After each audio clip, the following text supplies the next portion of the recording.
Hey everybody, it is Sunday the 29th, and this is a close to Halloween episode you're going to get because all my extra content had to come out earlier than that. So it's Halloween, and who else should I have on or back on but Amanda Sheriff Bollinger, who is back with yet another book. Good morning. Good morning. How are you? It's still early in the day for both of us, I think. Yes. I was gonna say it'll pick up. My meds will kick in, and it'll be hyperactive here in a second or two. But we're getting there. Yeah, so. I'm working on the coffee. Yeah. So. But I got my new book here that actually just came out about 3 or 4 weeks ago. At this point, it's brand spanking new. It's the Overstreet Guide to Collecting Horror. And I think the last time I was here, we talked a little bit about the Overstreet line with guides to collecting, where we call them our how-to collect books. So the goal is to provide helpful information, insightful information for both new collectors and experienced ones. So the goal would be for somebody who is like, you know what, I like horror, I should start collecting stuff, to pick this up and get some guidance on where to start, get some understanding of what kind of prices they're going to be paying for stuff. Because if you don't know anything about collectibles, then I can't tell you how many conversations I've had where somebody's been like, it's worth what? Because they have no idea of the market and whatnot. So that's part of the goal for this. And then for the people who are already experienced, maybe they've always been a fan of Hammer horror and they want to get into collecting some Universal monster stuff. And so we give some interesting detailed information about the types of toys you could look for or movie posters and stuff.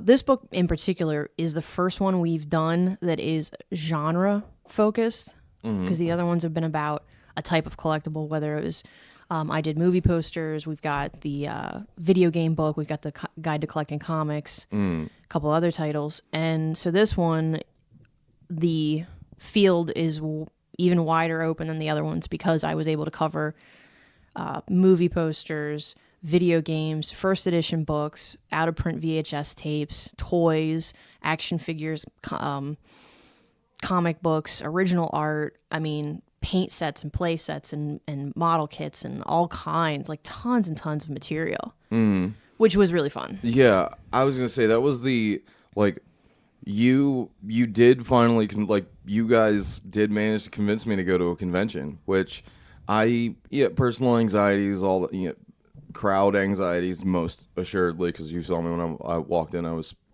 just, pale and freaking out. But you guys convinced me, and it was totally worth it. And I think it really opened my eyes to the idea that, when I was a kid, we would go to Blockbuster and everything was a small section, and horror was, horror's this, and it's just a couple of rows of VHS tapes or DVDs at that point. But it really broadened my perspective on what horror really encompasses in the community that it develops, because it's huge, and it from walking into cosplayers at the door to somebody, people making board games, it's just immense. So your ability to actually go through and track down a lot of stuff and dig into it, that's a pretty big web to weave. And yeah, it was very complicated and also a lot of fun, because I love horror. I always have. So I already had a solid working knowledge of a lot of the different areas I wanted to cover. But then it was a matter of getting into how can we make this broad scope that's going to kind of pick out pieces from different eras of horror and different subgenres in horror that is going to appeal to pretty much any fan. Right. And then within that, it's, again, the type of collectibles that we covered to try to cover stuff for just about everybody. But yeah, the scope of stuff you see at conventions, it's pretty cool. You'll get, you'll find out of print movies or, posters. We talked about that already. And then there's tons of stuff that people create themselves. I've met some folks who've come up with some really cool stuff. There's a lady who sets up at a couple of the Monster Mania shows that does dolls. Oh, yeah. And this last show, there was a guy who had all these really funky, horror steampunk sculptures. And they were incredible. Yeah. Well, I was going to say that, that was the thing that really, jumped out at me was the idea, like, there was the guy down the hallway from you guys that had all the steampunk stuff like that, and he was, he had these giant working like, they were really pretty light displays. Yeah. It's about the only way I can say it. And I'm not diminishing in any way, because it's an amazing craft, and he did a great job of it. There was the guy inside who had the skulls that were tattooed. Like, it doesn't seem like anybody would go out of their way to buy one of those, but you know what? Now that I understand conventions a little more, I'm definitely taking my checkbook with me, because there's so much cool stuff there, and it's not like any other kind of popularized genre of anything where, there is the pops are a mass market. They're mass market ephemera, right? And you get to chase and collect and all that stuff. But, you can walk into a convention and somebody's making, handmade, hand sewn, like Jason dolls and just the coolest stuff. And it's like, it created its own folk movement through itself, and it's all just, it's not to like the point of mindless worship, but it's to the point where, like, look, if you have a thing, your thing is going to always be satisfied, because you can walk into something news happening, no matter how old the film is that you love, or whatever part of horror that really pops out to you, somebody is definitely going to satisfy your need. Yeah, and I mean, that's part of what I love about going to conventions. One of the facets of it is you have all these people who are artistic types who can create something that they might not be able to sustain a store themselves, but going to cons, selling on a website and stuff, they're able to create, their own market for material that they make. And I love buying from those people, because if I can get a t-shirt that somebody designed, printed, and did everything themselves, versus going to a big box store and getting the shirt that 50 other people have in a 5-block radius, I like that. Oh, yeah. I like supporting those people with the creativity. I mean, stuff I bought at conventions, I've got tons of t-shirts and necklaces, and I have a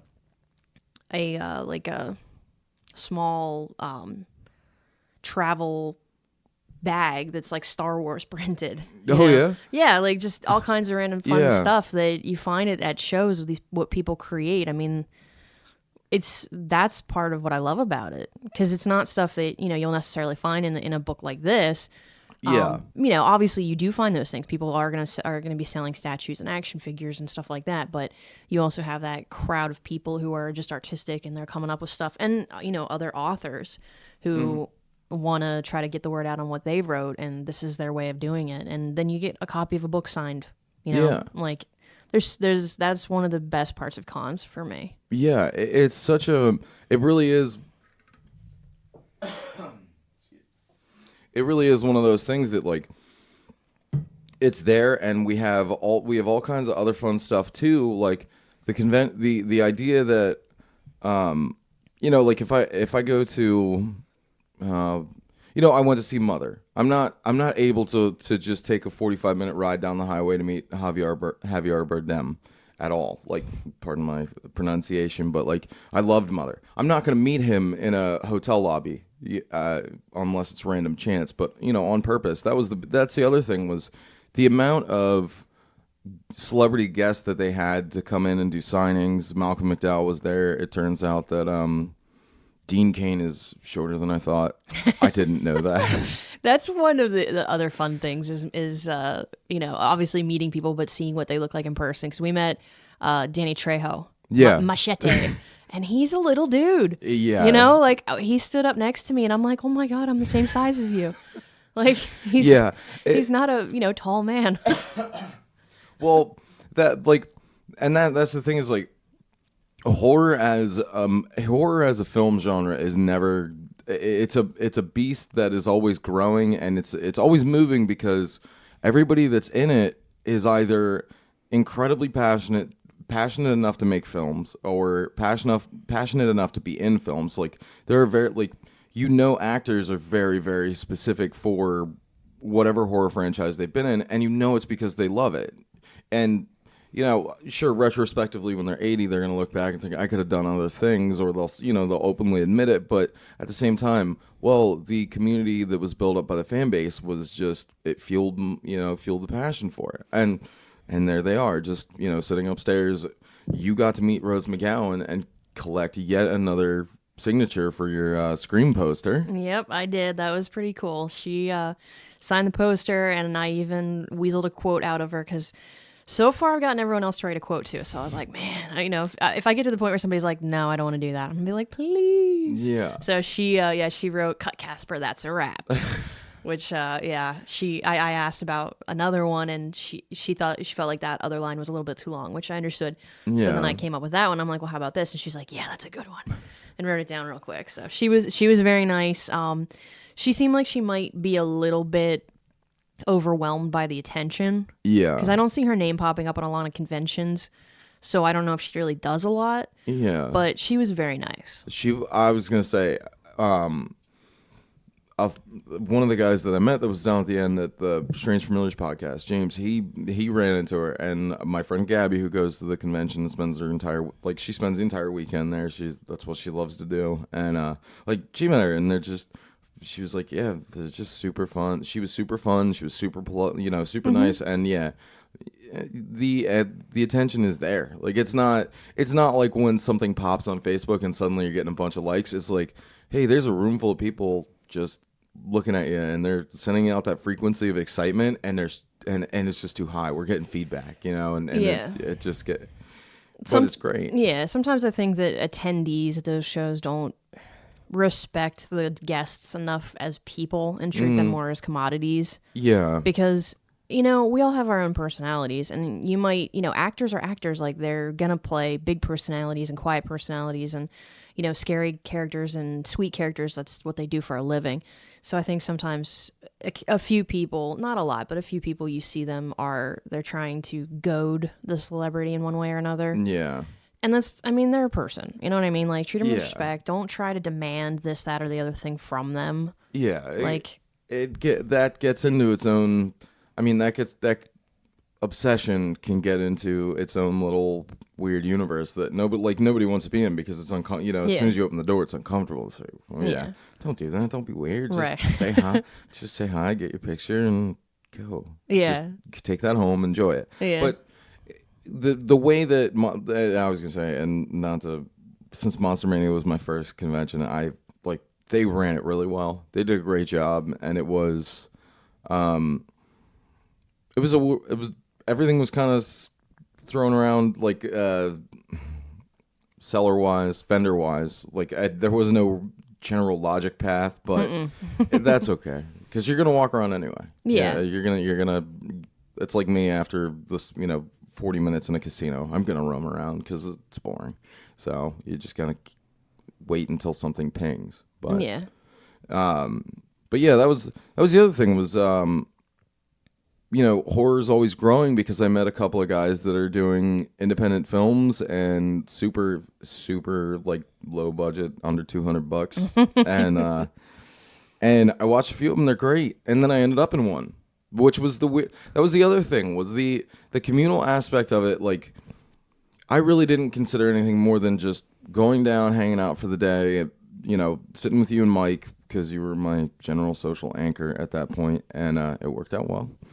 But, I met one of my guests, Justin. He messaged me on Facebook, because it turns out that we're all from York anyway. He said, oh, we're shooting a movie. Come over.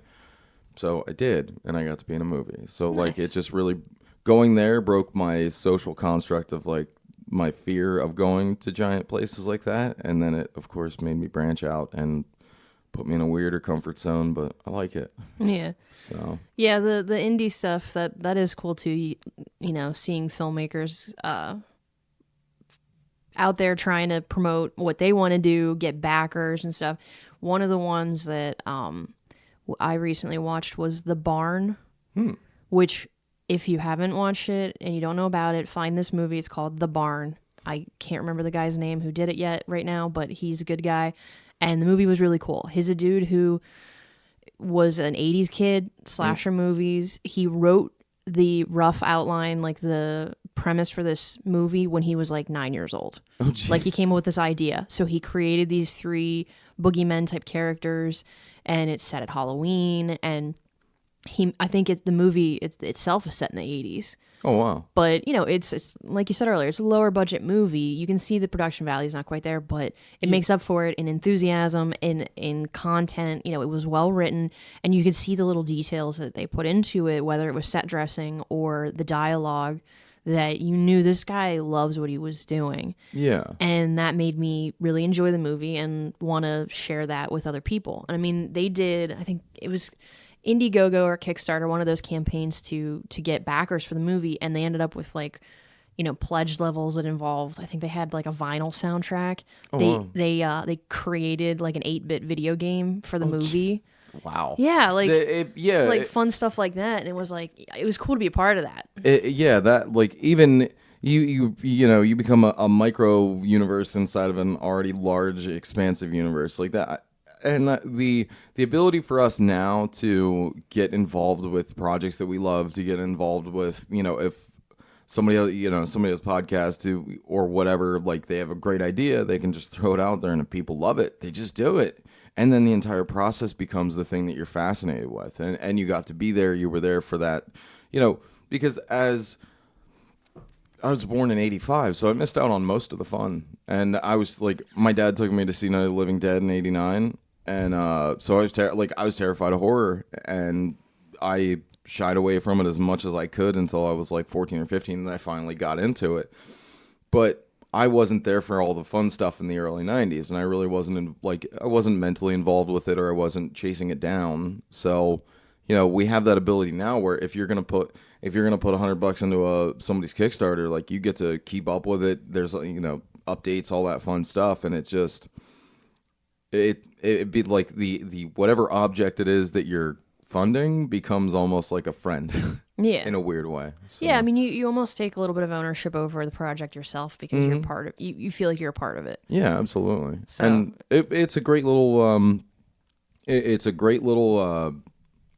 area, conventions are a great little spot for those things to happen and develop, and sometimes it's not the first time you go, but down the road, who knows what's going to come up. Yeah. So it's really cool that anyone would make that effort, and like we have so many horror conventions here in Jersey because obviously Jason Voorhees is from Jersey.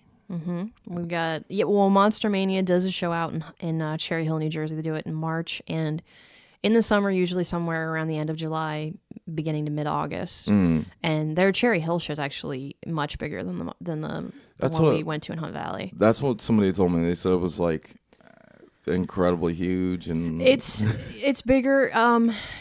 There's a give and take with any convention, depending on the sizes and stuff. The Cherry Hill show is great. However, the parking situation is take my motorcycle. Trying is what you're saying? Yeah, it's frustrating, and so that part's not fun. And I mean, I sometimes get more excited when I see like a big name guest or somebody I want to meet going to the Hunt Valley show, because I'm like, I'm not gonna have to fight through as big of a crowd. Yeah, I could definitely I could definitely see that. And like the last thought I had on conventions was just the ownership thing. It is that magic of keeping up with it, because like they've already done guest announcements, and this is for March in Cherry Hill, and it's like, well, that's really exciting. And I can imagine the back, like I saw there's a few Jasons that are going to be there. I think all 4 of them. They're going to have... Kane Hodder's going to be there, which makes me so happy. Kane's going to be there. CJ Graham is going to be there. And the third one, I believe, is Steve Dash. Okay.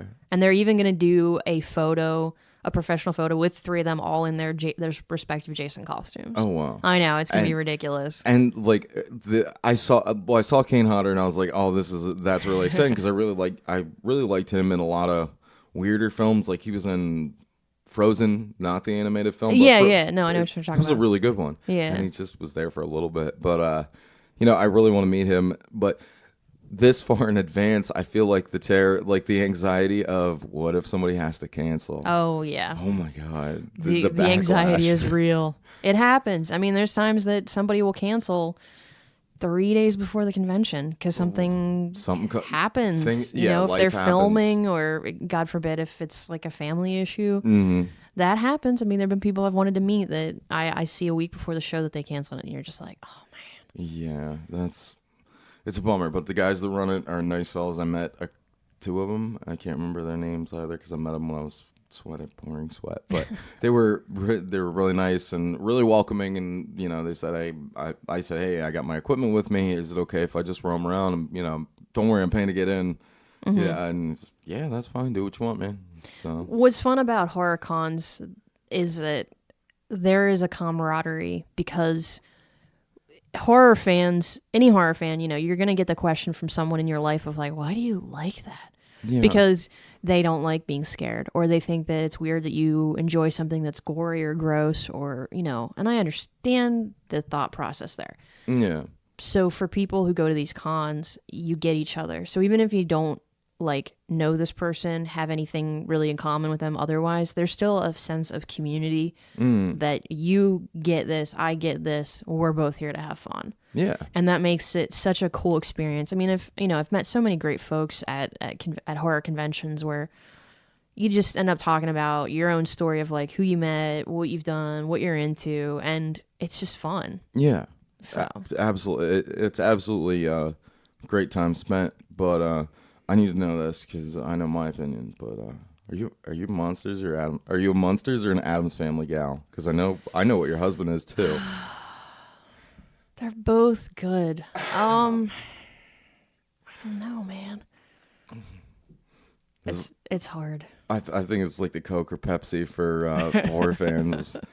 Because I'm a huge fan of the Munsters. I think I'm a bigger fan of the Munsters.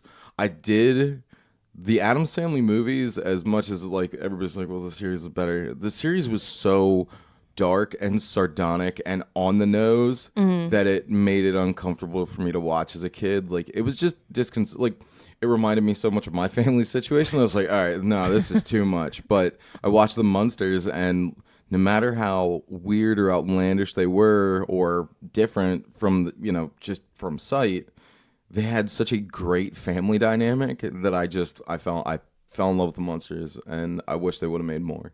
Yeah, it's interesting. Those two shows literally debuted a week apart in 1964. I didn't know that. They both came out, I believe it was September. But yeah, it was like a week apart. Addams Family started, and a week later, the Munsters started, which is kind of wild to think about. Yeah, that was one of the topics of when I was deciding what to work on for this book. And I thought about, I made a list, and I came up with the Munsters and Addams Family and Dark Shadows and Twilight Zone and a couple other TV shows, and it clicked that 4 of them were all in the 1960s. Well, and I was like, huh. Yeah. So I wanted to, discuss them, and whenever I started doing a little bit more research, because I already had the working knowledge of Addams Family and the Munsters, but seeing the differences, you might think, okay, they're sitcom-y horror and got it, that's it. But the Addams Family they were a little more refined, yes, and a little more spooky. And then you've got the Munsters, which was a little more like working class and a little more family friendly. Yeah, the Addams Family looked like they could be normal. The Munsters, no. You've got your Frankenstein monster, you've got your werewolf, you've got your vampire. Like, it was a little bit more ostentatious. Yeah. And it was like, it really was it was a little deeper in that thought, because it was like, when you consider the time that it came out, you're like, oh, well, okay, this is still like, every person on this cast is great. Every member of this family is, trying real hard, and they're great people, and it didn't matter what you look like, because you put the historical eye on it. You're like, oh, that was a really tough time for everybody. And then you have that to sit down and look at, and you're like, and that was, I think, maybe the other withdrawal I had towards the Addams Family, where it was just the original show felt so much like I needed a members only card to get into it. Like it had that. It was a lot more high-minded. It was very well written and a little more high-minded than I was when I first discovered it. I wasn't really looking at things that way. Yeah. But it did have this almost exclusive feel to it, and I felt like I just didn't belong. And it was a weird thing. But it was just silly. I mean, it was in the end just silly TV. And the Addams Family derived from a comic strip, and I don't even know where the monsters come from. Honestly, I think it was just a TV show. Yeah. And what I found interesting researching those two shows also is that like that was the period when, you know, in the 50s specifically and moving into the 60s when most television shows, it was like the family sitcom. Yeah. You know, the Leave It to Beaver, the Father Knows Best, and they were all very cookie cutter. So these two shows, I mean, they were still family friendly to a point. Yeah. But it was also, you know, they were kind of pointing out some things like with the Munsters, they all look weird, but they're good people. Yeah. You know what I mean? And it was like kind of this like it's okay to be different and like you're still good. Yeah. Kind of a thing that those shows brought to audiences, which I think a lot of people related to, especially if they were, you know, horror fans like us back then who were just tired of seeing the same thing on TV. Oh yeah. So it was a little bit different. And those shows ended up with a lot of really cool collectibles. Yeah. I mean, that was, for me, one of my favorite sections to write for this book because they've got, like, I mean, puppets and dolls. They had, like, play sets and model kits. There were, like, so many cool items to cover. And now, of course, I can't find that section of the book. Yeah, I was gonna say, and they had the most fascinating part I found about it was, you know, like they really encompassed every fan of everything because even the cars and the monsters were something to be coveted. That was right after the guy who did the Ratfink art. I can't remember his name right off the top of my head. I'm not. But he right did now. all those custom, like it was, you know, the custom car culture and surf. Like they just really, really managed to make a whole, you know, make something that would appease everybody. That, you know. Yeah, I mean, like this, you know, the Aurora box model kit for the haunted house of the Addams Family. Like just the box art is gorgeous. Yeah. You know what I mean? There's like rub-on kits and paint sets and dolls. Like there's so much fun stuff that they produced for collectors back then and now. And I mean, there's just oodles of good material. And they did that before, like these. That was the thing that I noticed too, was everything was really, really specific, and there wasn't anything that felt like, you know, into the 70s and the exploitation of marketing, where, you know, everything was a thing. You know, it was everything was on your lunchbox, and it was, you know, plastered everywhere. And there's this, and this, and it's like you look at that and you look at the time and care that went into the box art of that, because it's, you know, CMYK process lithography in the early 60s. That's pretty tough. But like, you know, the puppets and all that kind of stuff. It's like, you know, we're not looking at a board game. We're not looking at you know, whatever, a Herman Munster, you know, a Herman Munster painted football helmet or anything like that, where it's so just the inundation of it. Yeah. And, you know, that was right after TV came out. Yeah. TV, broadcast television started in 51 or 52. Really, I think that was the earliest of times. So, you know, to watch everything grow like that, and then you see, like, yeah, that Herman, I would love to have one of him. I don't think I could. I don't think I could reasonably. Oh yeah. Yeah, this Herman Munster talking doll has sold for up to like 690. I believe that was one from Hicks Americana and Collectibles. Oh wow. So some of those stuff. And I was gonna say, I love, and the box art is the real. Exactly. It's a huge draw, and it's done well, where it doesn't look, you know, like Luke Skywalker kind of looks like Han Solo, and Han Solo kind of looks like Luke Skywalker. Like you look at it, and you're like, no, this doesn't feel right. But no, that's really awesome. But this is in the earliest of you know, the birth of TV was just before the Munsters was the original run 57 or 58. The Twilight Zone started. Yep, the Twilight Zone was tail end of the 50s. That one started out as a story premise about a guy who knows about the attack on Pearl Harbor. He figures it out and travels to Honolulu to warn them of what's going to happen. And he ended up selling a story to Westinghouse Desilu Playhouse, and it was, you know, fairly well received. And the show started off, and I mean, it was pretty solid right off the bat. Like viewership was, you know, it was like kind of one of those word of mouth type things where people were like, you got to check out the show. Yeah. And it ended up being like a phenomenon. Like there's I mean, Twilight Zone. Everybody knows the Twilight Zone. Yeah. You start playing that music, Yeah. and 3 seconds later, you know what it is. You've got chills running down your spine. You know, you're scared. Yeah, and like everyone uses the qualifier trendsetter for something that's really, like, oh, this is different, this is out there, and it's like Rod Serling. If you've read any of his, I have a couple of his written book, like his actual novelized versions. He was sincerely ahead of his time in the idea that he was already paying attention to television right as he was working radio in Chicago, and he knew what was he was on it. And as soon as he knew that, well, TV's a thing, let me try my hand at it, and he did it so well. And he has such a distinct styling to his writing that that as soon as it turns a corner, something's coming. But there are still episodes that get me. Like I've watched the series start to finish, barring the last 2 seasons, because I'm not a big fan of the live stage plays. It was a good way to do it, but whatever. But yeah, I've watched them so often that it still gets me sometimes, and it's just. And that was still even earlier than the Addams Family, where there really wasn't much in the way of marketing and outside franchising that popped up from it. But there's a little bit. Yeah, there's some cool stuff. I mean, the game, his books, they do pretty well. This is one of the shows that's really good for autograph collectors because there were so many guest appearances. I mean, you had William Shatner was on it. I think Julie Newmar did an episode.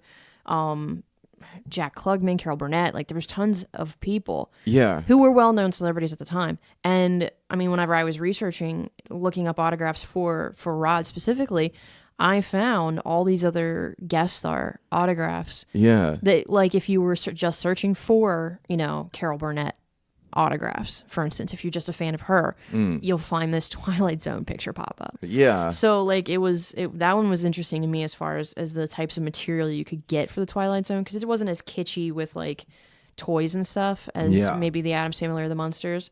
And then they also had comic books for the series that, are nice tie-ins for people who like comic books too. Yeah. So, yeah, there was some good material. And, I mean, it was a little more cerebral type show. And it was interesting that it kind of pointed out like the bizarre stuff in normal life.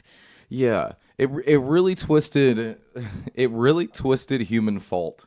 And it really worked with the idea that like we are fallible creatures, and just went from there because I can't remember, of course I can't remember the episode title, but the one where they think that aliens are coming and they're all in a shelter and there's room for all but one family and they're trying to figure out who it is. Like you see the fallibility of mankind, and you feel like mankind's obviously kind, and we think back on that time like, oh, that's the golden era where everybody was super nice to each other and they had a bomb shelter in their backyard, and you're like, oh yeah, but if time gets tough, what happens? Well, let's and he just really explored that thought at a point where you would think that media like that, where we have media that pushes, especially personal projects, like we have media that pushes the boundaries of everything now. Yeah. And it's like, you really put the eye of history on it. You're like, that was a really weird thing for you to do at that time, bro. Right. And he did it, and Rod Serling, may he rest in peace, he did it, and he owned the living shit out of it. Pardon my language, but man, he owned it like a boss. Yeah, and looking at things now, I mean, the impact, the significance of everything from that show, how it has influenced, Steven Spielberg and James Cameron and The X-Files and Lost and all these different programs and movies and TV shows. I mean, just mentioning that episode triggered for me the book series The Hunger Games. Yeah, because in the second one of that, it's what they call like a quarter quell, where they have a special Hunger Games, and in one of those editions they talk about how the people in their towns had to choose which of the children would go and fight to their death. Yeah, you know what I mean? Yeah, and it's such a small thing, but it's like you can see that that Twilight Zone influence on the author, thinking this is a really messed up thing to make people do, and how the heck do they handle it? I was gonna say I could sit here for 1,000 hours and talk about that, but Well, it literally just popped into my head when you were talking about that as an example. But like, there's a million more. yeah. And it's one of those things like I really just took the name literally and I was like, wait, the Twilight Zone, you mean that spot right between sleep and awake? You know, when we actually have to look inside. Oh, that totally makes sense.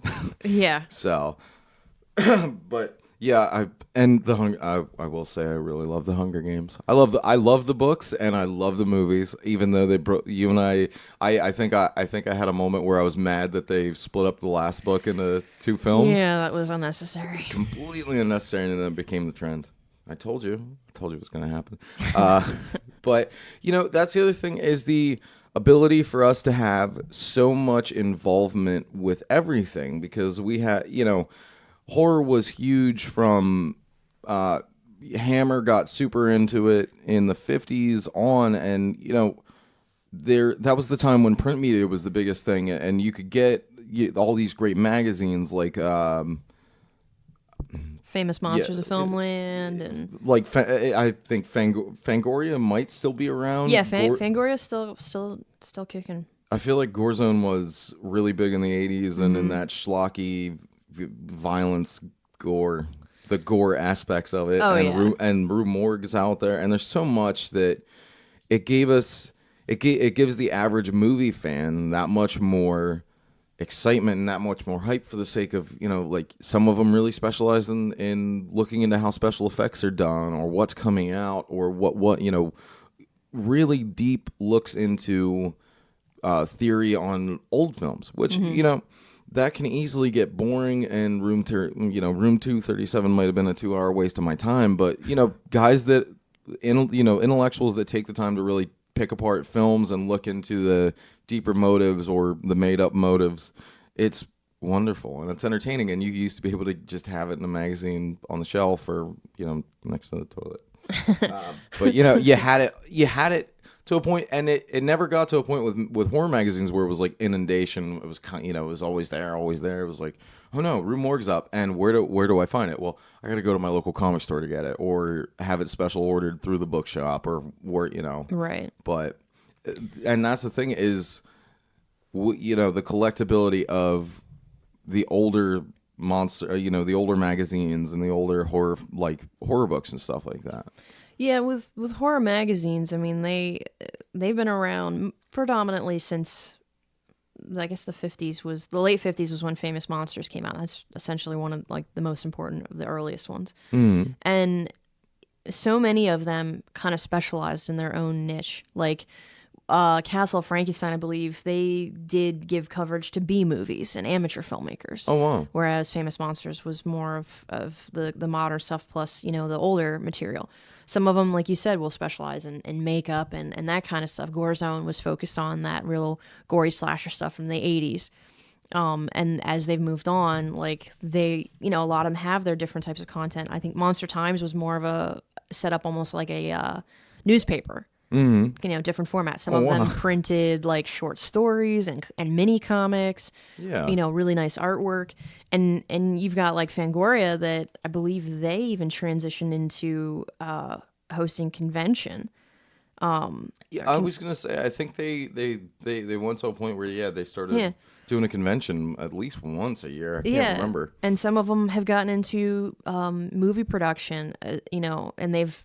The ones that are still around, they've branched off into websites. Yeah. Like you can still get your print copy, but you can also jump on the site and look around for a while. So the material covered in the horror magazines was pretty solid. The readership's probably a little bit down now because more people want to read everything online. Yeah. But you still have the print copies. And as far as collectability, you get key issues, whether it was this one printed the first behind the scenes story on The Exorcist, or this one is the first time we got Vincent Price on a cover.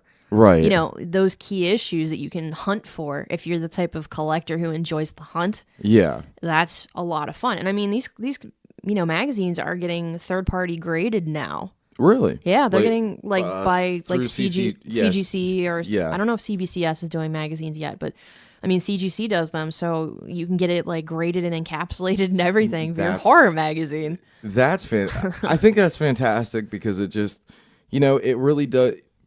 You look at it and you're like, okay, well, this is just something extra that you needed to really, really fuel your passion, but it's there. Yeah, and it's like, I thought about like I wondered how Famous Monsters Famous Monsters one of the earlier ones. Like, how do you keep people entertained for 95 pages a month? Especially with focusing on, high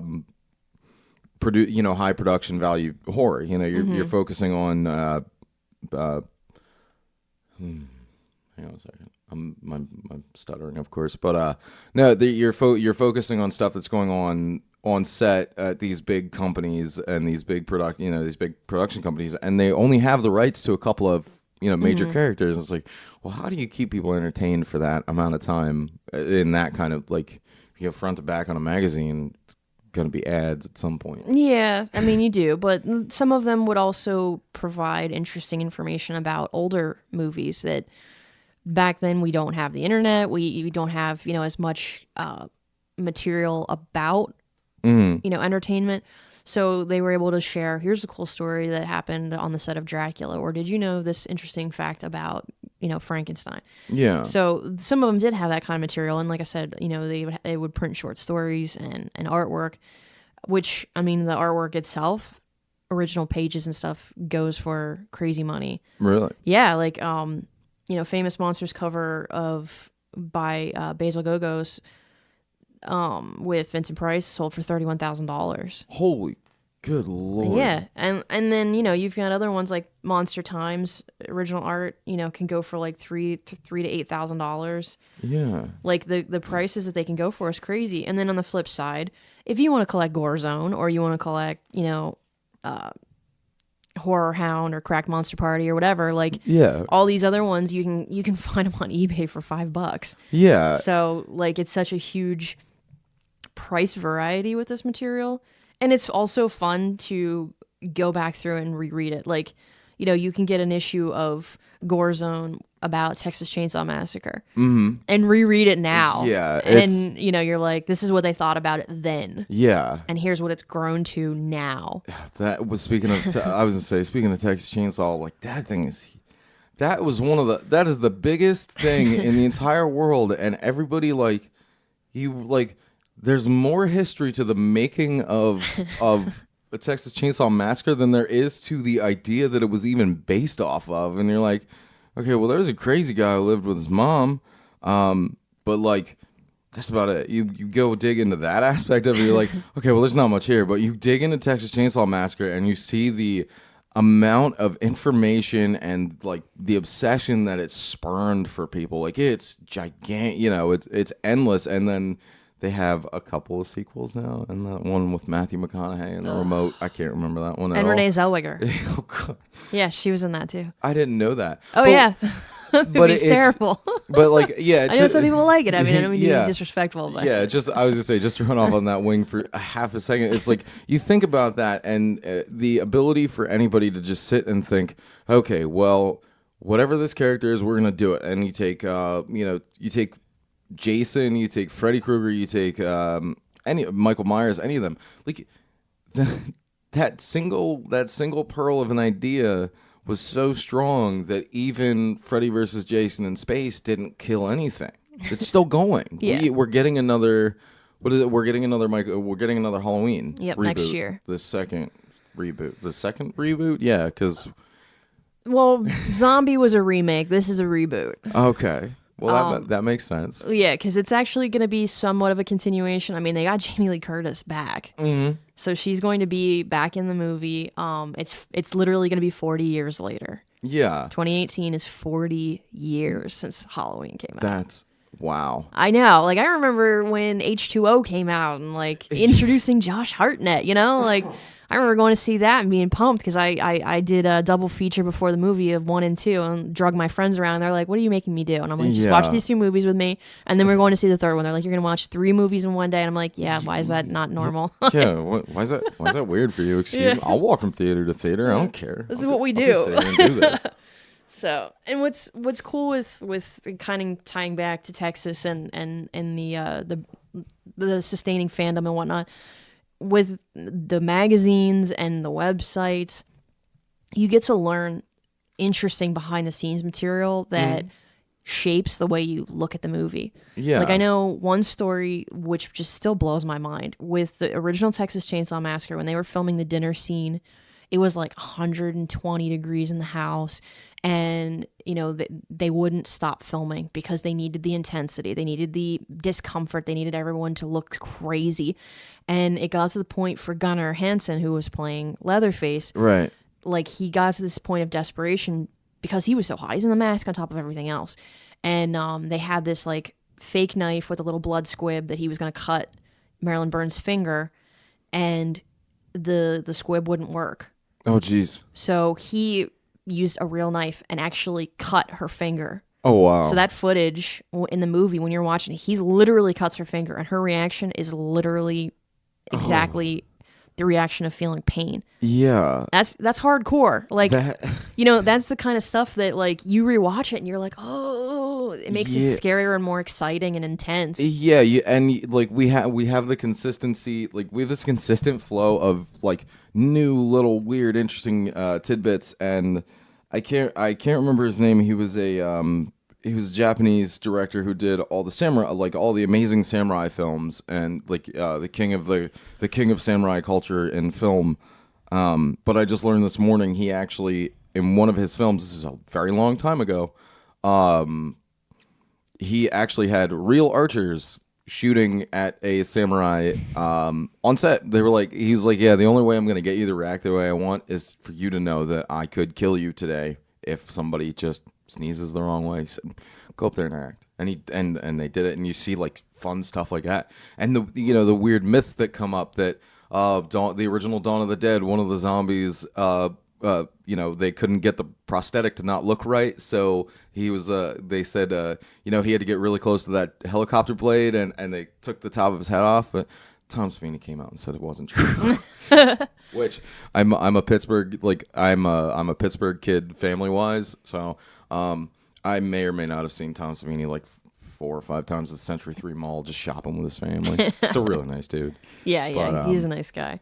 But we get like, and to go from what could be considered intellectual dregs of horror, we could just like Hammer horror is out there too, and that's the thing is like they're the most you say Hammer horror and it's one of the most iconic brands of films, it's one of the most iconic studios, and it's crazy. I mean, there are a lot of solid horror producers, production houses right now. I mean, I see Blumhouse, I see Twisted, Ghost House, Dark Castle, and I'm like, okay, that could probably gonna be a good movie. New Line's done some good ones. Dimensions, there's a couple. And then when you really stop to think, most important ones, it's Universal and it's Hammer. Yeah. They produce some amazing movies, and Hammer was refined horror. It was a little more, not always intellectual, but it was a little more refined. They had the gothic market nailed. Like they found it worked, and it was beautiful. And with getting Peter Cushing and Christopher Lee to play so many of the characters, they did such a terrific job. One other interesting thing with Hammer is that not only did they reuse these actors, they reused the same behind the scenes production teams and casting or the crew members. Right. So it was like a well-oiled machine. You get these same people working together who understand each other. It's like a team. Mm-hmm. You know what I mean? It's like watching a football team. If your quarterback knows how you run, then he's gonna know where exactly to pass the ball to you. Yeah. So with the Hammer movies, they had this dynamic where the director of photography might know exactly how the actor is going to react, or the lighting guy, knows exactly how the director wants the shot to be framed, and will have the lighting ready before he even asks for it. Yeah. And that made those movies like such a well-oiled machine. Right. And I was going to say, Hammer's a British production company, correct? Yep. So yeah, they had that. It was a little more, it was just a little more mindful. It wasn't, it wasn't like super high. It wasn't, they were aiming for super high mind or anything like that. But they just had the ability to really focus on detail and to have a production company that nobody's walking away from after 6 months. They're just, hey, what's next? What's coming next? And I had it written down, but of course I didn't bring that journal with me. I gotta stop using more than one. But I just saw they have their latest title looks really good. They're still because they're still here, and it's I can't remember the name of that one right now. I think it's a Danish film or something like that. But I mean, Yeah. I read the synopsis, and it just it's right where it should be, and it's gonna make you. It's not just in your face, weird. It's like they're still doing the same style. Like the end of their heyday. I mean, things started dwindling in the 70s. They started branching out into some other stuff. They had like a kung fu horror movie. They had the Cave Girl movies. Yeah. Late 70s to The Devil a Daughter was like their last movie of the 20th century. Yeah. They did some TV shows, and then they came back in 2010 and they did the remake of Let the Right One In, the Swedish movie. They did Let Me In. Okay, yeah, that's right. And then they did The Resident, The Resident, Hilary Swank, Jeffrey Dean Morgan, and Christopher Lee. It is about a woman who rents an apartment, and the guy who owns the building is, super handsome, and he's kind of charming, a little off-putting. He also crawls around in the walls and sneaks into her bedroom when she's sleeping. Oh, jeez. It is, it's perfect Hammer because it's not gory, it's not violent, it's not gross, but that movie's scary. It's very scary. My mom loves Jeffrey Dean Morgan, and I told her she's not allowed to watch that movie. It's scary. You know what I mean? But it's not. But it's like it's more artistic, a little more clever. They don't just do the jump scares. Yeah, and that's one of the things that makes Hammer so great. Yeah, and like obviously posters with Hammer is going to be the big draw. The posters, they didn't. I mean, there's not a lot for like toys and stuff for Hammer, but the posters, international versions. I mean, some of the best ones are international versions. Like here, the Horror of Dracula, the French Grant. It's perfect. Like it's beautiful artwork. And then, with Christopher Lee, Peter Cushing, and then later Ingrid Pitt, those are your bankable stars from Hammer. So getting their books, their autographs. Titan did some of their Masterpiece Collection busts. Oh, okay, yeah. Of the characters and the actors, and those sell pretty well. Yeah. So I mean that's really the collectability of Hammer. It's more of the posters and the three main stars from their projects and other, people who were involved as well. Well, yeah, I was going to say, because Christopher Lee is most certainly he just recently passed, and, even in his older years, he was still hunting Nazis and playing in a heavy metal band. Like, he's a hero, and he's a super low key hero to a lot of people, because you look at him and you're like, oh, he just kept going. Did his thing, and it was awesome. And I was gonna say, and just take a quick aside, I'm looking at the bus now, and now that I have a more settled mind in my adulthood, and I have found like my space here in the library, I totally get busts now, because for all the years that I hung out in the comic store and saw guys that were buying them, and it was just that one specific character, or it was that one actor or actress, I was like, you can't even move the arms, and I just don't get it. It's like, no, you put it up there, and when you get those like moments where you're in the middle of a project and you just need to stop and you need an anchor point, you look at your shelf full of busts. That totally makes sense to me now. Yeah, they have the ones they did for, I believe Titan did just those three, Christopher Lee, Peter Cushing, and Ingrid Pitt for Hammer, and they're all really, really nice looking. Yeah, they spend so much time making those, and it's such a beautiful thing. Yeah. So, but yeah, so from the old time to the new time, Walking Dead. What are your favorite? Do you watch Walking Dead? Coral. Do you? Yes, I watched Walking Dead. I felt like you would. Oh yeah, I watched the show, and I read the comics in trade paperback form, so I'm currently like probably 5 issues behind ish. Yeah. But I get the trades, so I'm relatively caught up on the series as far as the comic book. Yeah, and for any listeners that don't happen to collect comics, actually, I think a lot of you do, but I was going to say, for anybody who doesn't know, trade paperback is just the collected version. It's simple.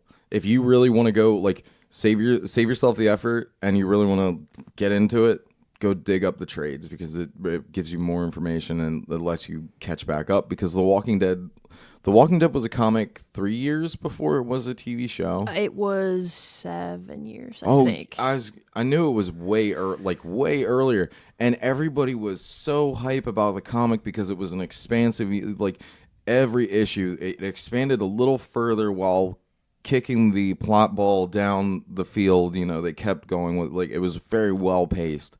And then the first season of the TV show was great, and then the second one was not. Yeah, I mean, there's definitely full season arcs of the show where it's like, this one's a little bit slower, this one's more exciting. Yeah. Which, most shows have that to some degree, like Walking Dead a little bit more. I mean, yeah, season 2, it's just like, please start doing something interesting. But that was the thing, was like, it was almost the same idea with the old franchises that can outlast a big hurdle like that, because The Walking Dead's in season 8 or 9 now. 8. It just started last night. Yeah, last week. Sorry. Yeah, it did actually. I haven't kept up with it all because I stopped buying TV. But it just, like, it got to be one of those things where it was such a huge pop. All of a sudden, like, I read a few of the comics. Your husband and Josh both told me to read them. Checked them out, and I really liked them, and I liked where it was going. And then it was TV, and then it was everywhere. It was just bam. Oh yeah, collectibles everywhere. The first trade came out, and then it was just like the pops were a thing, and everybody was talking about The Walking Dead, and this is going to be the greatest show on TV, and with the way that the first season went, I would have agreed. And then I just couldn't get over that hurdle because of the attention span. But no, there's definitely great seasons and great storylines all throughout the series. I mean, the character of Negan, played by Jeffrey Dean Morgan, dropping his name again. That's a hell of a character, because Negan is funny. Yeah, he's a monster, but he's funny.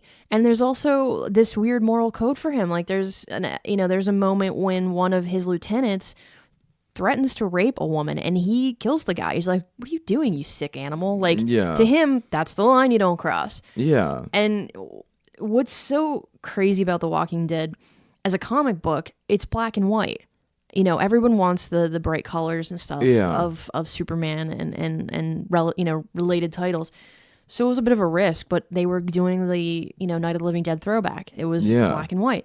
And it pushes boundaries. Like any comic book, you're going to get character deaths. That's going to happen. But with The Walking Dead, man, they pushed it hard. Like, you have one of the main protagonists gets violently raped. Yeah. And then, she doesn't, it's not like a rise above and start a support group. She mutilates the guy who does it. Yeah. Like, there's a mother and an infant who get shot. Like, it's hardcore. Like, they didn't pull any they don't pull punches, which, no, not at all. It's almost, there's a little bit of a surprise that the TV show became so popular, because it's not just horror fans, it's not just comic book fans.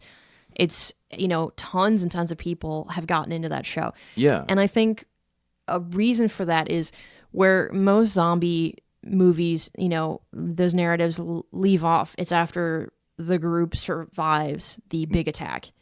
With The Walking Dead, it moves forward into, how do we survive long term, dealing with the new, sociological landscape. Like, how do we deal with people? How do we deal with, where do we draw the line between what is and is not okay for us to do to survive? Yeah. And the longer the story goes on, comic or TV show, you have to know the people who are still alive are pretty bad people, unless they're just stupid lucky. Because if they've survived that long, they've done some stuff. I was gonna say, if they've survived that long, like, nobody would really consider it. It's like, oh no, that's your typical death row A type. That's the kind of drive that those people have. Like, Predators. Not to bring Predators into it, but you looked at the one major twist in Predators, the film, was that Eric Foreman was a just as much a predator as everybody else because he was a doctor and a killer. That was a nice twist. It was a good That one, was a nice twist because I remember being like, why is Topher Grace in this group of people? Like he seemed like the squirrely nerd, and then at the end it was like, oh no. But he was like, so everything that he all his internal thoughts, like they obviously knew about it because they're aliens that took him to a different planet. But that was the thing with The Walking Dead was like, the only people that are going to survive are the people that have. Everybody has those thoughts. Everybody has dark thoughts. Everybody has terrifying things that go on through their mind. But it's the people that are willing to act on it. And how do you measure how far you're willing to act on it versus, the idea of people surviving, right? So if you took the assumptive, I think it was like 2.85 million maybe survivors in the Walking Dead plotline. I watched a YouTube video the other day about theories.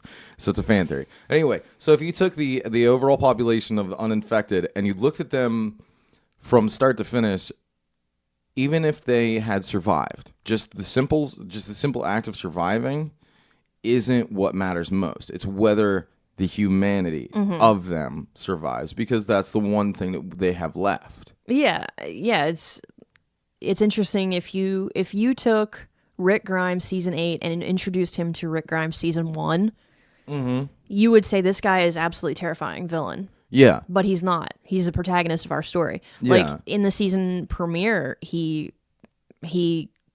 basically was injuring a guy to take him out as like a lookout, and then lets him get killed. Yeah. And kill somebody else. And I remember early on in the series, I think it was season 2, was the first time Rick killed a human, and it messed him up. Yeah. But now it's just like he's playing a video game. It's just take him out, just do your thing, because that's what the world has come to, and he's raising kids. You know what I mean? Like. Trying to how do you decide what is and is not okay, and how do you build families, and there's a character who's pregnant. How is she gonna actually bring a child into the world? In the comic, the kid's already alive. Like it's that's such a you think about all the things that are most important that are most important in our personal life, like the stuff that I walked down the store and got coffee this morning before you came over. That's not happening here. You have to give up on that. Okay, well, give up on prenatal care. Give up on regular doctor visits, and try to figure out how you're going to make sure that the thing inside you that's giving you all the beautiful chemicals that make you feel good in the morning is going to make it. And just on top of it, it's just 1,000 layers of terror, and it's so. The thing I think the most major issue that I had with the TV show was that it was just so focused on one group of people, and it was like, you're missing out on the entire world. And I know it's gonna take forever, just like Star Wars, it's gonna take forever. It's gonna take till well past I'm dead to actually explore all those nooks and crannies. I know that there's been talk, and I don't think any of it has been confirmed yet, but there has been talk that there could be, Walking Dead spinoffs other than Fear the Walking Dead. There could be a series set in Denmark, or a series set in Japan, or whatever, other countries, to see how they're dealing with it, with the conflict.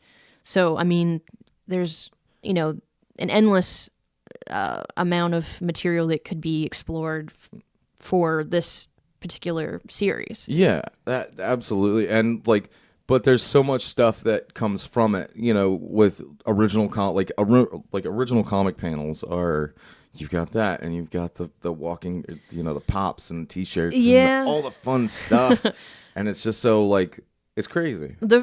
It really is. The first issue of The Walking Dead can sell for over $1,000. Wow. This is a comic that premiered in 2003. Yeah. None. I would say probably there aren't any other ones that new.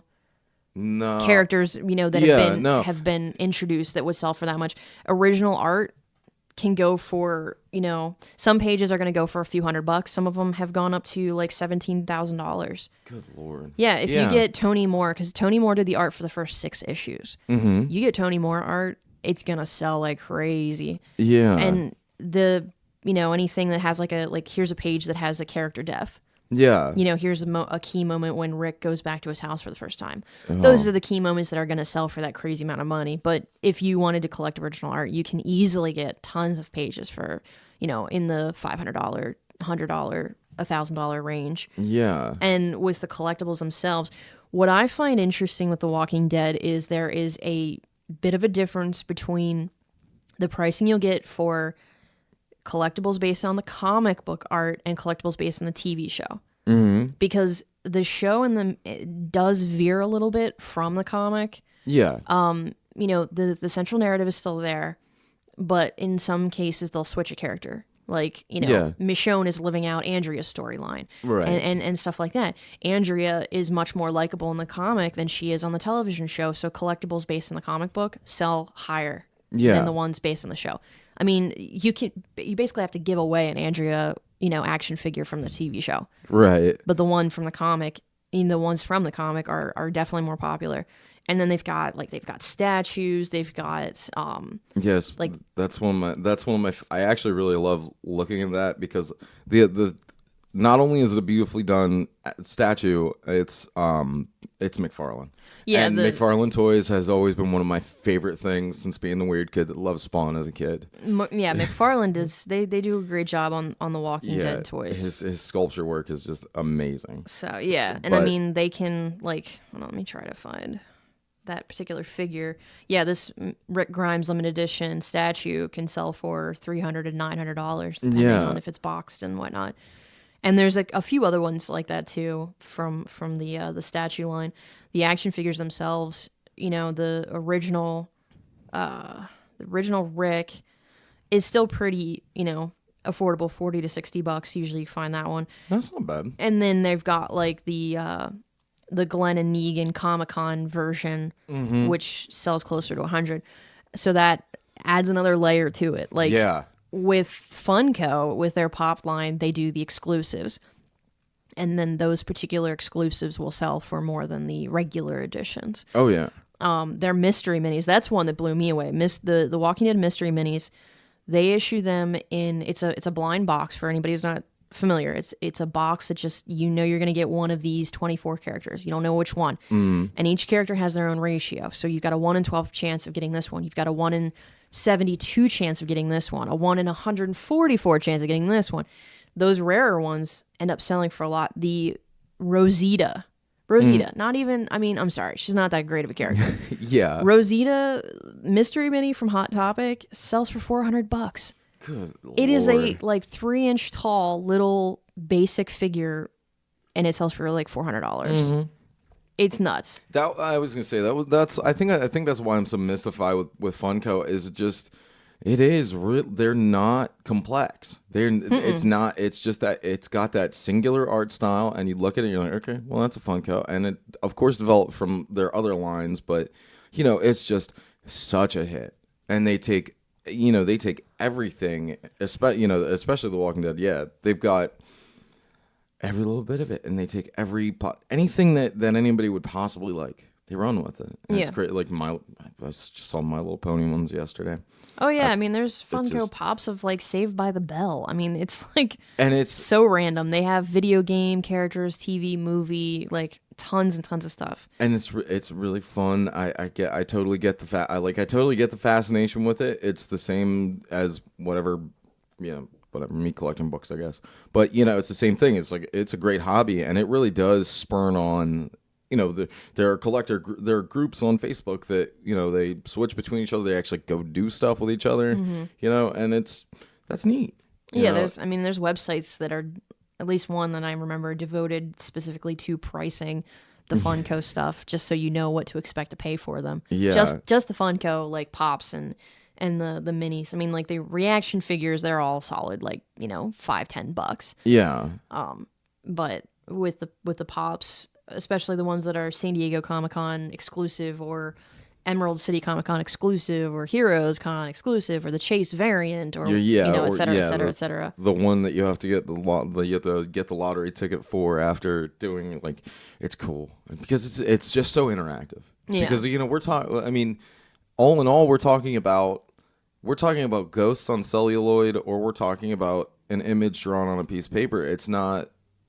what all of this has derived from the idea that most people aren't going to cross the line to where they think it's real. It's just interactive. Right. How do you interact with that, stuff that's gone? And it's such a great way to do it. Yeah, and I mean they're fun little things to have on your shelf. Like I have a bunch of pops, and I have some of the mystery minis from Walking Dead. Like they're lined up on my desk. I got my Rick and my Michonne in their police uniforms from when they were in Alexandria, and I've got my one-legged Herschel and my Maggie and Glenn right beside each other and stuff. Like they're fun to have. Yeah. Bouncing back to the comics real quick, 'cause we didn't really dive into that too much. What's interesting with the single issues, if for people who wanted to collect the single issues, they, I said that the first issue sells for like $1,000. There are other keys that also can do really well. I mean, the second issue, you've got your first Glenn. The fifth issue, you got the first human death. 19 is the first time we meet Michonne. 100 is Negan, the first Negan. And another event that I won't spoil in case you live under a rock and don't know what happens in that issue. So there's, those keys that sell for a solid amount of money. You know, but a lot of them can still be affordable if you're a comic book collector. Right. And, and that's the other thing is that, like, and it's still coming because they're still putting comics out and you never know which one's going to be the one that hits. And it's like, okay, well, what's the average comic book price up to now? I haven't walked into Comics Connection in a while. I'm sorry, Bill.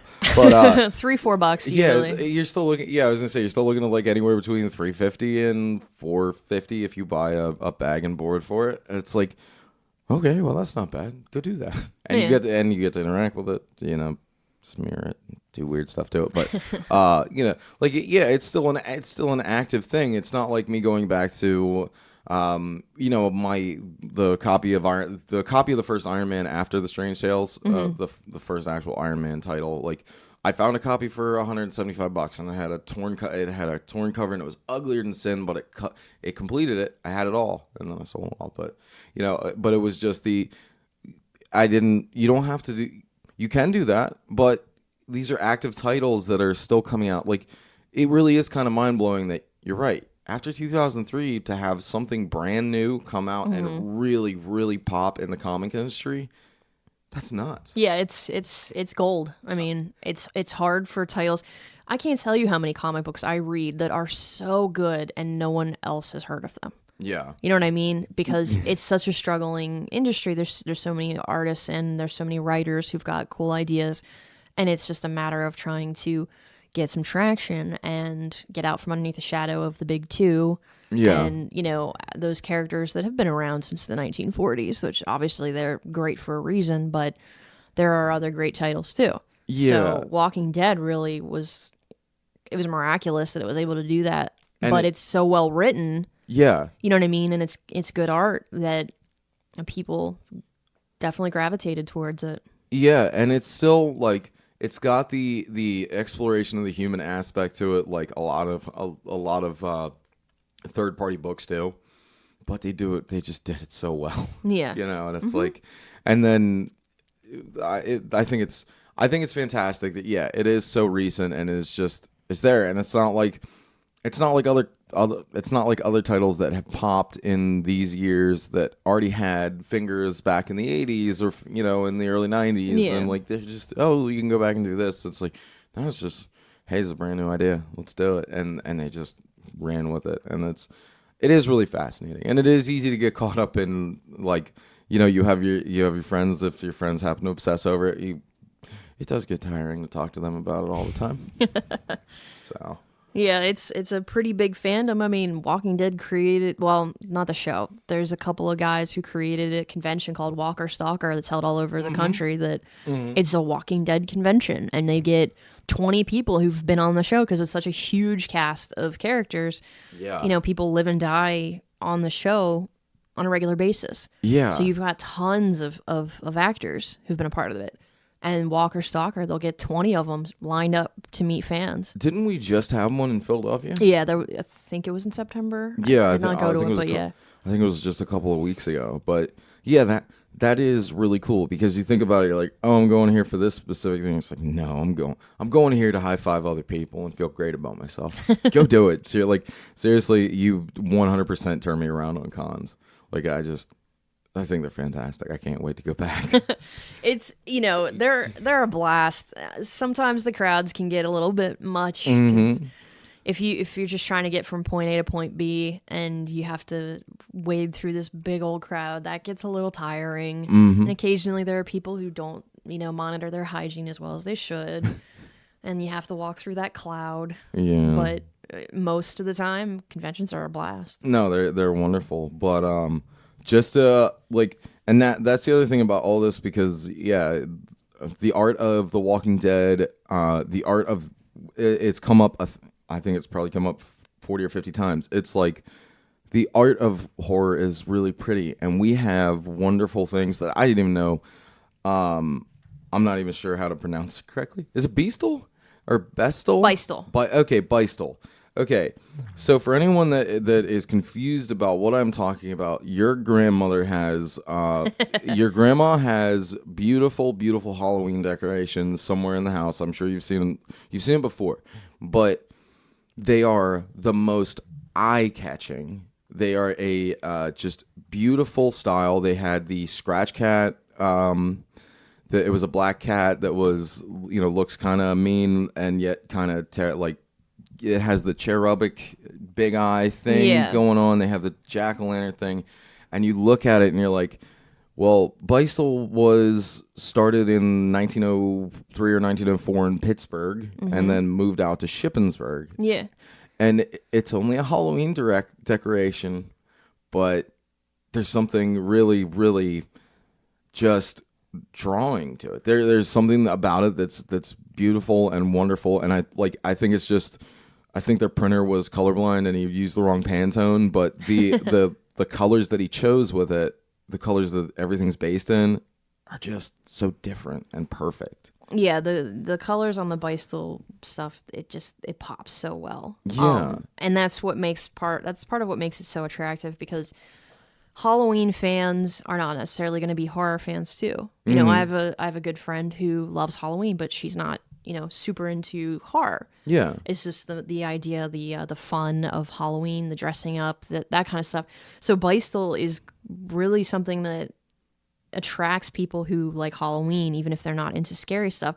Because the way that cat you're describing, it can be pretty scary, but you've got these cartoony looking witches and the ghost, it's got a Scooby-Doo look to it that they're not too scary. There's something that you can put up in your house that's not going to terrify your 5-year-old kid. Yeah. It's going to get them excited for Halloween. Yeah, and and it is just something with it's the big eyes and it's the owl's looking in the looking somewhere else and it's not looking directly at you inside of your soul and he's terrifying though. I tell you what, there's just something about him that's a little weird, but yeah, they are just.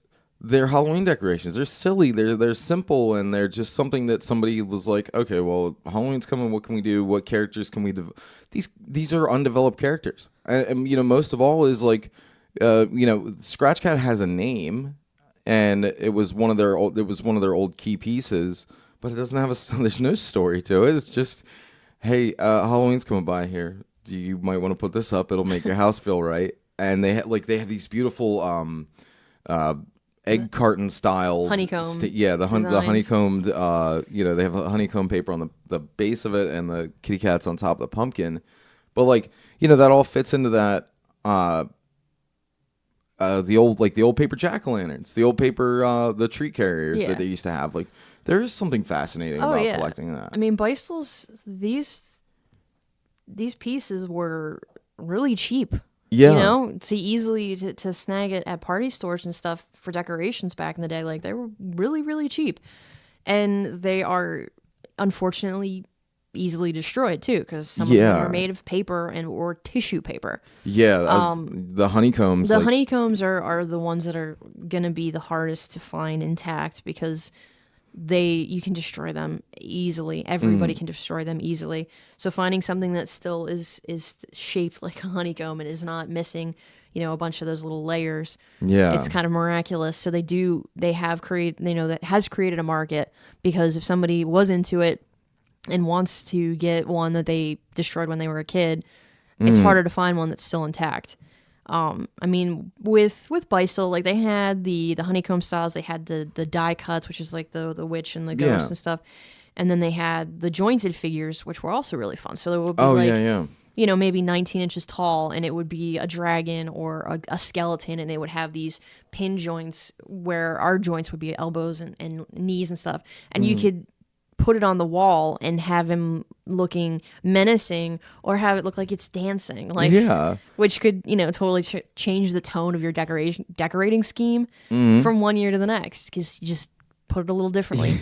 And they did like party items too. They had like invitations, they had games, they had party favors and stuff. Like people collect those too. Yeah.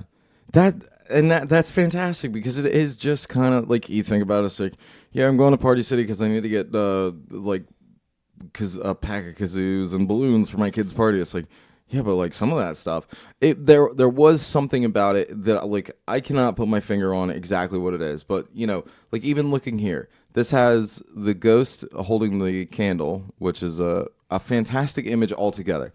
It's got the thick lines, the thick outline. There's a lot of depth in his hands, even though it's a really simple design.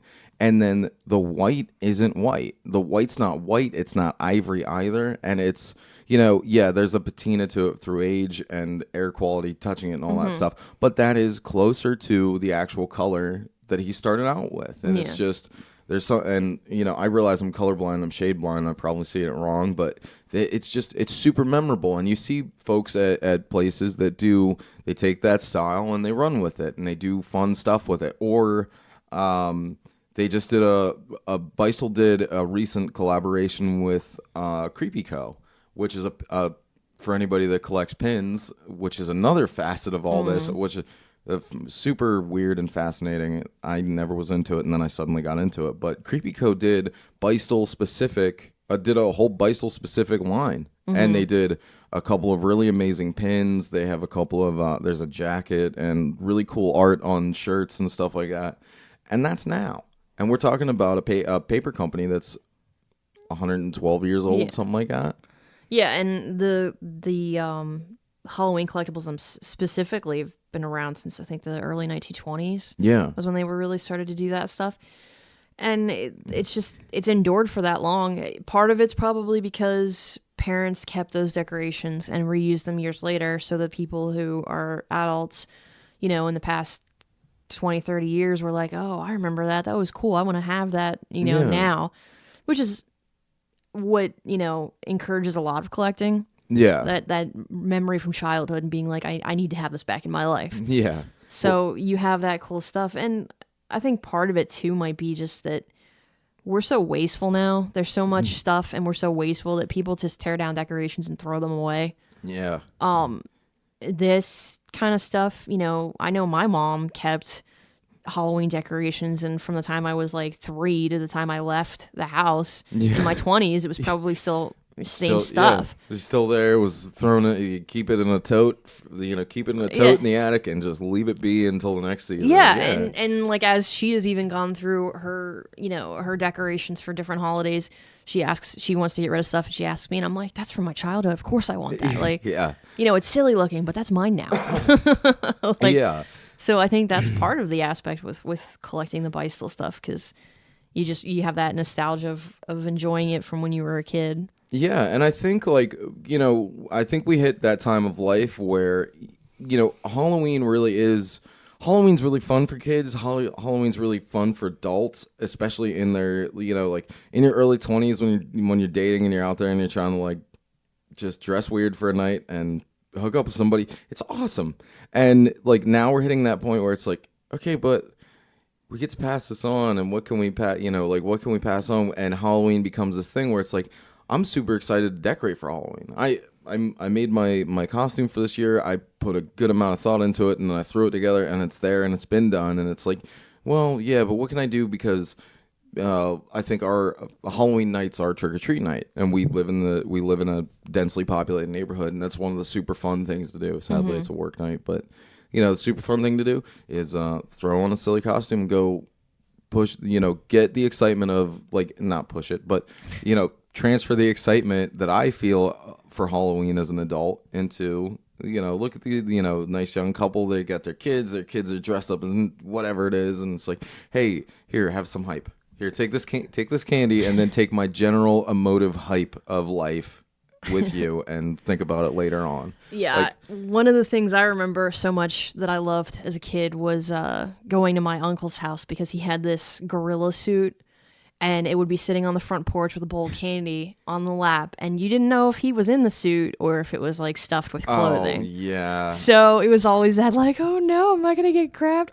And I remember one specific year, I go up to the porch and I'm like real tentative, like, and the door opens and there's my uncle, and I'm like, oh, okay, cool, it's not him. So I just stopped paying attention, and then I get grabbed. It was my cousin who had grown to full adult size by then. So like those types of things. So whenever I was in high school and still living at home, I would scare the kids that would come to my parents' house. Like I would sneak out the back door and run around this front of the house, and I'd jump and scream when they were coming off the porch, and they'd giggle and run. And that love of Halloween can get easily passed from one person to the next if you get excited for the costumes and the excitement and the scariness of it. Yeah, and like most times I think a lot of people don't realize like how much cosplay plays into their life, because they're like, no, only weirdos do it. It's like, no, you do it. You just made your own Halloween costume.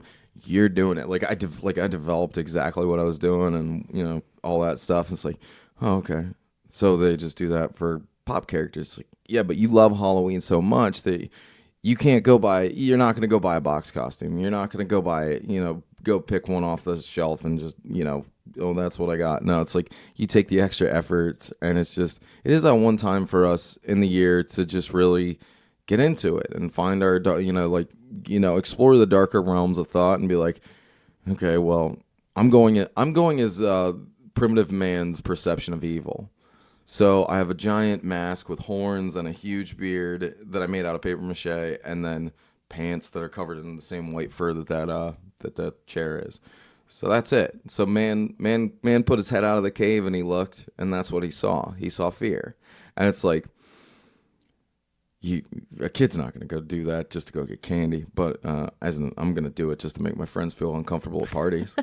So, but like, yeah, it gets to be one of those things, and it's so exciting and it's so happy because you do get to put away the hat, the bright sunshiny motivational posters at work and all that stuff. You get to put that away for the day and just go be deviant. Yeah.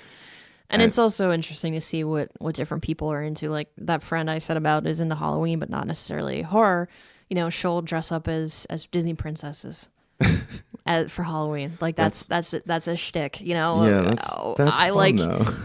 I tend to like costumes where I get to have a weapon. Yeah. Of one kind or another. I mean, a variety, whether it's a protagonist or an antagonist. I mean, last year, going back to Walking Dead, I was Daryl Dixon for Halloween last year, and I had a Nerf crossbow I was shooting people with. There's nothing wrong with that.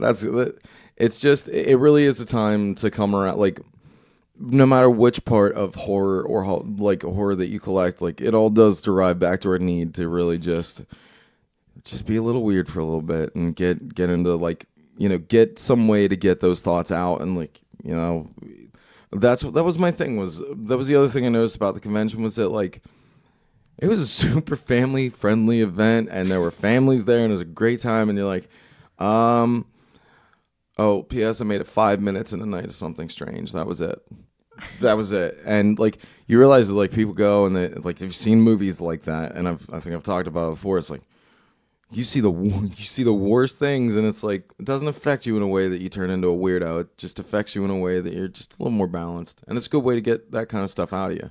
So I think it's wonderful. I think people do get surprised by the fact that conventions, they really are family friendly. Yeah. I mean, I was in line to meet Robert Englund, and his line, it takes forever because he really talks to you. Oh yeah. I mean, everybody wants to meet Freddy Krueger. So he'll talk to you for a few minutes. So you're going to wait for him. But the way he does it, which is really cool, he gets his own room. And then they have it set up with chairs. So once you get to that point where you're at that spot in the line, you get to sit down. Oh, cool. For a little while. And you get to essentially spend more time with him. Because even though you're not interacting with him, you can hear him interacting with other people. Yeah. So instead of spending 30 seconds with him, you end up spending almost an hour. Yeah. Because you're in that isolated space. And he's done voice acting for animated features. Yeah. So if somebody comes up with a kid, he's like, do you know this character so-and-so? And they'll be like, yeah. And he slips into the voice of that character from a cartoon. And the kid's faces light up. And then the parent comes over and he'll slip into Freddy voice. And you're just like, oh my gosh. That's... it's cool. Like, there's a few people like that. They get into it. They like meeting kids. And, the Soska sisters were at Monster Mania. And, like, I walked by and they were trying to kiss a little kid. Like, they were, oogling over somebody's baby who was dressed up. Like, it's cute, Yeah. It just... I think it's wonderful, and your book was enlightening, and definitely you dug into so many different spots, and it was just, I think it's great from start to finish, and it really is like even my personal journey of like going from anxious kid that wouldn't handle crowds well to going and breaking that wall. Like now I'm super interested in it. Like it really popped for me. I really want to go out to Beistle and talk to them at some point. I probably will, actually. But the other thing was that the horror as a whole is such a community that, like, your foreword was written by Linnea Quigley. Oh my gosh! Yeah, the one and only Linnea Quigley, who was in which of the Dead was she wasn't in Of the Dead, she was in Return of the Living Dead. She was in Return of the Living Dead. And one night a long time ago in Bachelor Life, Mike went to bed early. He was upstairs, and Josh and another friend of ours and I, we were sitting on the couch, and Mike ran down the stairs because all he heard was the TV turned up as loud as it would go, and Trash is getting naked again. And he ran down the stairs, just freaking out. What's going on? Oh no, we're sorry. We're just trying to be mean. So it's, yeah, that's a problematic life. But yeah, she, like, just the amount of stuff that she's been in, and like just the way that she's been, just really truly classic beauty that doesn't quit. Oh yeah, Linnea is great. I mean, whenever I was doing the outline for the book, I was coming up with my dream list of interview subjects, from writers and artists to directors to actors, and Linnea was in that list. And I was on her, like, I had met her in person at a convention, and we did a short interview on the spot. Right. And talked about the possibility of doing a longer interview at some point. So I tracked down her rep and was like, hey, I'm interested in talking to Linnea for this book. And got it all set up, and we talked, and I knew she had already written a book herself, so I knew she was a writer. So we do the interview, and it ended up being longer than I expected. I thought, okay, well, maybe I'll cut it and use part of it for our website scoop, and then the rest in the book. But it was so organic the way that the conversation went, I didn't want to pull any of that out. So I got in touch again and was like, think she'd want to do a second interview just for our website. And they were like, yeah, sure. So then that's when I pitched the idea of, like, do you think she'd be interested in doing the foreword? Because what I learned from her in that interview is not only is she a horror actress, she's a horror fan. Yeah. I mean, she was pulling pranks on people as a kid. Like, she's a horror fan, legit. Yeah. So I asked, and they were like, yeah, she's interested. And I asked her on the phone as a formality, and she was like, yeah, that sounds good. And blew me away. I was stupid excited. And it was like a week later, like, I had saved her phone number just, because I did talk to her more than once. And a week later, I'm sitting on the couch watching TV on like a Sunday afternoon, and my phone rings. I'm thinking it's probably my mom or somebody, and I look, and it's Linnea Quigley. And I show Mike, and his eyes like light up to the size of saucers. And I'm like, hello, this is Amanda, trying to be all professional without freaking out. But she was great. Like, she's such a sweet person. She's such a great woman. I mean, in my opinion, she's the best of the Scream Queens from the 80s. All those slasher flicks she did, she's a million of them, and she's still doing them. And just still enjoying it. Absolutely. And it's just like you realize that the accessibility, because of the communal nature of horror, it's there. You can meet every one of your idols if you make the effort and you take the time and you super polite about it. You can approach most people that have done horror films, except for Vincent Price, which weird story. I didn't know that he lived in central Pennsylvania in his later years, and actually northern Pennsylvania towards Center County. And there was a woman at a truck stop at the diner. My dad was telling me this. My dad was sitting there eating dinner, and this man walks in coveralls, and he looks kind of familiar. And the man sits down and eats his dinner. And the waitress, after the guy leaves, the waitress comes up and goes, "You know who that was?" And my dad goes, "No." And she goes, "That was Vincent Price. He loves to eat here." And that's and my dad was like, "But that's not the Vincent Price I remember." She's like, "And that's him every day now." But he just wanted to collect art and be left alone. Yeah. After over 200 films, something like that. So yeah, just the absolute king, and just want to be left alone. Yeah. That's another aspect of the horror cons that I love so much. The guests, on average, the horror guests are more excited, more animated, more personable than any of the other types of conventions I've been to. Don't get me wrong, I've met dozens of celebrities at this point at conventions, and I have one negative story, and it's not even that bad. Yeah. Like, it's just he was, not really vocal. Yeah. But they get so into it because for people I was just talking to CJ Graham, who was in Friday the 13th Part 6. Mm-hmm. He's wearing Jason mask. He doesn't get recognized. Yeah. Even Robert Englund, to a point, in the Freddy makeup, I'm sure there's people who pass him on the street who don't recognize him. Yeah. There's a lot of people who have a career in the horror industry who might not get recognized because they're in makeup. So whenever somebody knows them without any prompting, that's that's a compliment. Oh yeah. You know what I mean? That's not something they're inundated with. That's something that they're like, "Oh, this is exciting. He knows who I am. She likes my movie." They get excited about it. And some of them, they'll get into interactions in a physical way because they play big bad killers. Yeah. So they'll be like, "Can I choke you for the photo?" And you're like, "Of course you can choke me, Michael Myers." I've got pictures of me getting strangled by these guys who are really, really sweet, but it's just a funny photo to do and be like, "Yeah, that's a photo of me getting choked by Michael Myers, and that's one of me getting choked by Jason Voorhees, and he's 8 feet tall." And yeah, that's super awesome, and it's just the Guide to Collecting Horror is really just a way to, it's the nostalgia that you feel towards everything, towards film, towards everything else. It's a really good way to put a directive on it. It's if you're not already collecting horror, which I think most of my friends do, probably, but if you're not already doing it, it's a great way to you can really envelop yourself in finding new and finding new stuff to look into and finding new books and movies, posters, ideas, and it's a great way to point the nostalgic feeling that you have that makes you love horror anyway. Yeah. And what's additionally fun is the types of material. You can be a Friday the 13th fan and collect all stuff related to Jason Voorhees, or you can be a video game fan and collect horror video games. Yeah. There's so much the cross sections from all of those types of things that makes it so much fun. And I had a blast writing this book. I already have I could rattle off a third of an outline for a second volume if people buy the book so that I can get greenlit for a second volume. Hint readers. Yeah, no, go. I was gonna say.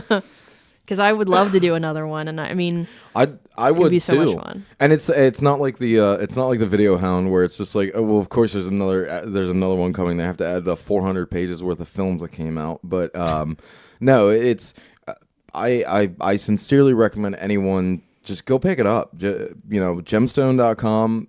Gemstonepub.com. Gemstonepub.com. That's right. Gemstonepub.com. Go and pick it up. It's worth every penny, and it's going to, more than anything, if you're not into it already, it's going to really stoke the flames of where you want to go with it, and it's going to really broaden your horizons on it. So I think it was great, and from start to finish, it was just very good. Thank you. I'm glad you enjoyed it. I loved it. So I loved it like all your other work, and it's that's not even just a friend thing. I really do. I love the detail that you go into. I love the I actually really love the way that Gemstone digs into things that people are passionate about and can easily find a place for it. Like, cosplay and video games, which I met one of your coworkers. She's really into video games. Really wonderful. She made me feel like I had never picked up a video game in my life. Very passionate. Oh yeah, Carrie is an encyclopedia for video games. It's wild. Like I can't keep up with her. She starts to tell me what's going on with her, and I'm like, slow down. Yeah, you need to slow down if I'm going to follow what you're saying. Yeah, but it seems like it's such a great little almost think tank for people that are super passionate about the stuff that everyone's passionate about and just don't know what to do about it. If you don't know where to take a first step, you just grab a copy of Collecting Horror and go from there. It's going to be awesome. So all right. Well, thank you so much. I appreciate your time, Amanda. Absolutely. I didn't miss anything, did I? I don't think so. We talked about a good bit of the material in here. I mean, yeah. And we talked about some of the slasher material and some of the comics and stuff. Yeah, there's and buy books and like buy novels and stuff too. That's really cool. Like, there's so much to it. Oh yeah. I mean, like I said, I enjoyed the first edition book. Writing about Stephen King. One of the things that we didn't mention that I really enjoyed also was the horror for kids section. Oh yeah, that's true. Because I've told people that I wrote about that, and they look at me like, "What are you talking about?" But the thing is, there's a lot of good stuff in there. I mean, you've got like Scooby Doo, and you've got Return to Oz and Nightmare Before Christmas, and if you are an '80s kid, you've got Are You Afraid of the Dark and Monster Squad and Scary Stories to Tell in the Dark and Gremlins and. Yeah. There's tons of fun. That was one of my favorite pieces to write because that's when I got into horror when I was a kid. Yeah. So. And it's like, that's it. It really is a family venture because Nightmare Before Christmas is not scary at all, even as a kid. But it was just one of the it's one of those it's a keystone piece that to the puzzle that just everybody loves it. Yeah. And if you either love it for the sake of the art or for the sake of the great writing or the voice actors that were in it. It's beautiful, and it is directed towards kids to get them, it's a great segue into, hey, look, the scary monster that you think is out there, it's not really as scary as you think. That's great. Yeah. And you made the effort to focus on it because, Scary Stories in the Dark used to give me goosebumps. Oh, yeah, you got to represent, man. That stuff was genuinely scary. That was terrifying. So was artwork was... Yeah. Are You Afraid of the Dark? Just got me. I don't know why. I was one of those kids. I couldn't handle it. I hear the squeak of the swing during the intro music, and the TV was off. I still watch Are You Afraid of the Dark? I've got the whole series. Really? It's so good, yeah. Didn't they reboot that at some point? They tried again, sort of modern? There was like a 2-year break. It wasn't that long. Oh, okay. As far as I know, it hasn't been redone recently. But yeah, it was like a 2-year break from they did like 5 seasons and took like a 2-year break and then did 2 more seasons. I gotcha. But yeah, of course, I love that. Well, I had that suspicion.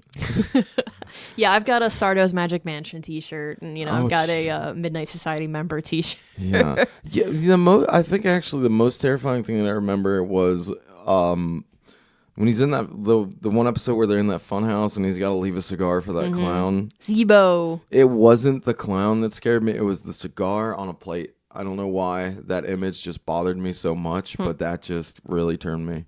I don't know what it was, but who knows? But yeah, it is, 8 to 80 horrors for you.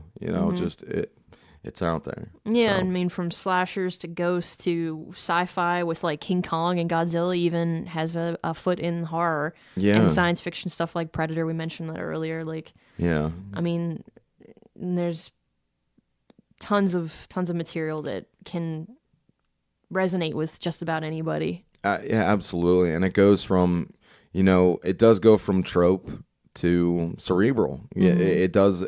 Sometimes the horror is us. Like that. Those are some of the most beautiful, like, real twists when they get in there. It's like, oh, it was us the whole time, or like it was just a real deep exploration. Mother, which is in the cheap theater, so I'll talk about Mother. Was one of those things. I don't know if you caught it. I haven't, but I want to see it.